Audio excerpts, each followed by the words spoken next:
Good afternoon on the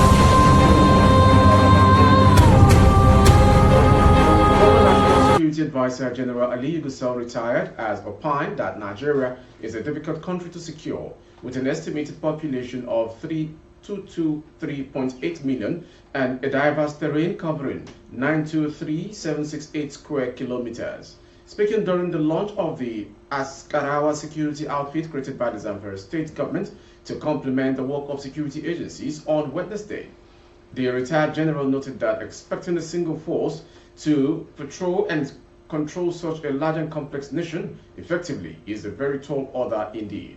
The former Minister of Defense explained that the time has come for Nigerians to rethink the strategy in the best way possible in the interest of the country, lamenting that currently innocent lives were lost daily as terrorism, banditry, kidnapping, armed robbery, organized crime, drug trafficking, human trafficking and cultism, and other vices have become the order of the day across Nigeria. He further lamented that while the perpetrators act with impunity, additional deployment of the military to hotspots had not achieved the desired results, stressing that with the initiative by the Zamfara state government, it would complement the initiatives of the regular police force. For it to succeed, he opined that strategic consideration should be given to creating appropriate support structures. He emphasized that there was a need for greater interagency collaboration as well as cooperation between the government, the private sector, and the citizens. The mechanical completion of the Warri Refinery and Petrochemical Company is scheduled for completion in the first quarter of the year, the Nigerian National Petroleum Company Limited has said.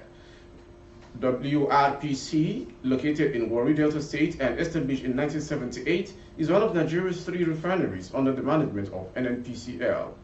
The other 2 include the Port Harcourt Refinery Company in Rivers State and the Kaduna Refinery and Petrochemical Company in Kaduna State. Rehabilitation work is also ongoing at both facilities. The Warri Refinery is a complex conversion refinery with a capacity to refine 125,000 barrels of crude oil per day. The facility includes a petrochemical plant established in 1988, producing polypropylene and carbon black. It supplies petroleum products to southern and southwestern Nigeria, but is not producing refined product currently due to the rehabilitation of the facility by the federal government. However, in a brief response to an inquiry by correspondent on ground with regards that when the plant would be mechanically completed, the Chief Corporate Communications Officer, NNPCL, Olufemi Shoneye, states that target was to have it sorted in the first quarter of this year. Recall that the Minister of State for Petroleum Resources, N. King Lokobiri, had stated on Wednesday that the Warri Refinery was still being worked on. The Oyo State government on Thursday ordered the reopening of 23 schools in the Atiba, Afijio, Oyo East and Oyo West local government areas of the state 10 years after they were shut down over land disputes. The state deputy governor, Bayo Lawal, who waded into the boundary crisis that culminated into the 10 years closure of the schools, said council chairman would be held responsible should there be a breach of security. The deputy governor spoke at a stakeholders meeting held at the Western Hall, Secretariat Ibadan, to fashion out ways of resolving the 8-long land dispute.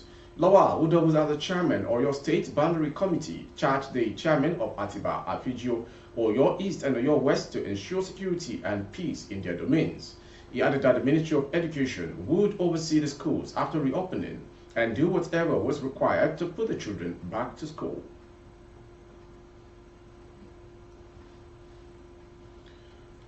Yoruba Nation activist Sunday Adeyemo, popularly known as Sunday Igboho, has called on the federal government and relevant security agencies to ensure the timely arrest and prosecution of the killers of the two traditional rulers in Ekiti State.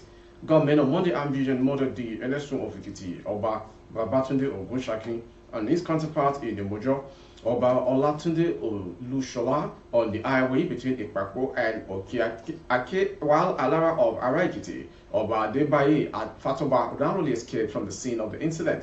Adeyemo, in a statement forwarded by his counsel, Pelumi Olajengbesi in the Oyo State's capital, said those responsible for the killing of the two monarchs must be promptly apprehended to face the full wrath of the law over their heinous crime.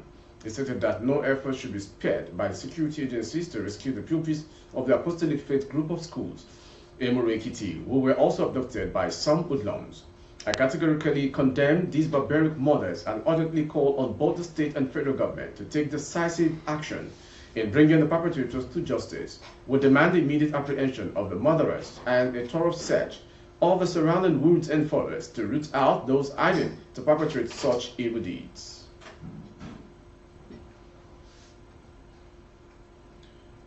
In a move to push back the rampaging kidnappers and bandits operating freely across the country, 15 state governors have assembled no fewer than 52,106-man vigilante squad to battle the hoodlums.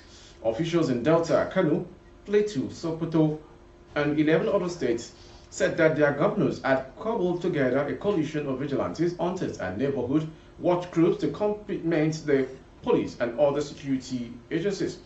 Scores of Nigerians have been abducted across the country in past weeks, with the Federal Capital Territory, Abuja, Lagos, and some other states coming under the abductors' age.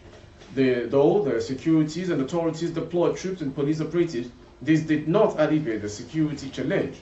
On Monday, government killed two Ekiti monarchs, the Onemojo of Imojo and Oba Eso Ekiti, Oba Babatunde Ogunshaki, while the Alara of Ekiti, Oba Debayo of Fatoba, narrowly escaped. On the same day, suspected bandits also abducted 5 students of the Apostolic Faith group of schools and 4 staff members. The abductors are demanding 100 million naira for the release of the 9 victims. In response to the troubling situation, the Delta State government said it had established 2,400 vigilante groups in the 11 local government areas of the state. The State Director General on Security Matters, Mr. David Tonwe, said these in an interview in Asaba on Wednesday. You are watching the national news from BGI Television. Next to come. Unidentified gunmen on Thursday night invaded Koro community in Ekiti local government area of Kwara State, killed the community's monarch Olukoro of Koro, General Shegun Aremu, retired, and abducted his wife alongside 2 others. Governor Abdurrahman Abdurrazak, who confirmed the incident, condemned the killing of the Olukoro of Koro, describing it as reckless, shocking, and abominable. Agencies not to spare any resources to track down the perpetrators, free the spouse and others taken away, and bring the perpetrators to book. An impeccable source in the State Police Command in Ilorin also confirmed the development, adding that the police operatives have commenced investigation, just as search and rescue operation has been launched for the abducted victims. The source also disclosed that the divisional police officer in charge of the area has been deployed to the palace of the late monarch. Finally, sports. The Super Eagles of Nigeria are up against Angola in the 2023 Africa Cup of Nations AFCON quarterfinal game on Friday today, aiming to reach the semi-finals of the competition for the five times in 5 years. Nigeria defeated arch rivals Cameroon 2-0 in their last game to book a last 8 clash with the Penegrineros of Angola. On the other hand, the South Africans smashed Namibia 3-0 to reach this stage of the competition. The Super Eagles started the AFCON on a shaky note, drawing Equatorial Guinea before slim wins over Ivory Coast, and then Guinea-Bissau to reach the knockout with 7 points, but they have grown in the tournament. Friday's opponents also had the same number of points, but did impress.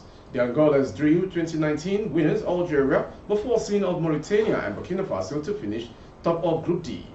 Ahead of the class, Super Eagles have good news. Goalkeeper Stanley Nwabali, who was struck off in the win over Cameroon, is available for selection. The team's media officer, Babafemi Raji, confirmed this during an interview. With that sports story, we've come to the end of today's national news. Before we go, some headlines. Nigeria, difficult country to secure. Former NSA, Gusau. NNPCL to complete Warri Refinery, Q1 of this year. Government reopens 23 Oyo schools after 10-year shutdown. Sunday Igboho sends strong message to FG over killings of traditional rulers. On sports, Super Eagles eye force AFCON semis in 5 years. For updates of our broadcast on YouTube, our handle is Baba Bagidi Imo Television. Kindly subscribe and click on the notification bell. Select option all to access all of our broadcasts. On Facebook, Bagidi Imo with Alawi Adebayo. Please like and follow the page. Thank you for watching. I am Morire Rebila Lawa. Good afternoon.